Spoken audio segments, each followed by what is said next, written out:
సలార్తో hit కొట్టి box office బద్దలగొట్టి అడ్డు వచ్చిన సినిమాలను పక్కకు నెట్టి కలెక్షన్ల వేట మొదలుపెట్టి 500 కోట్లకు పైగా గ్రాస్ కలెక్షన్లు పట్టి 1000 కోట్ల దిశగా అడుగులు వేస్తూ దూసుకుపోతున్న సర్వాంగ దేవరత సలార్ ప్రభాస్ మరో చిత్రంతో మన ముందుకు రావడానికి సిద్ధమవుతున్నాడు. ఆ మూవీ డీటెయిల్స్ ఏంటో ఈ వీడియోలో మనం మాట్లాడుకుందాం.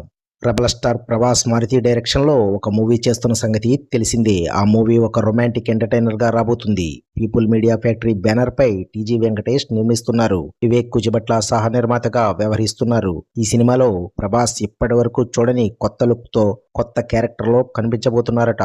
దానికోసం డైరెక్టర్ మారుతి చాలా జాగ్రత్తలు తీసుకుంటున్నారని సమాచారం. ప్రభాస్ తో చేస్తున్న ఈ ప్రెస్టీజియస్ ప్రాజెక్ట్ గురించి ఈ చిత్ర నిర్మాణ సంస్థ పీపుల్ మీడియా ఫ్యాక్టరీ ఒక అప్డేట్ ని షేర్ చేసింది. డైనోసార్ డార్లింగ్ గా ఎలా మారాడో తెలుసుకునేందుకు రెడీగా ఉండండి. సంక్రాంతి రోజున ఫస్ట్ లుక్ టైటిల్ అనౌన్స్ చేస్తున్నామంటూ ఈ నిర్మాణ సంస్థ ట్వీట్ చేసింది.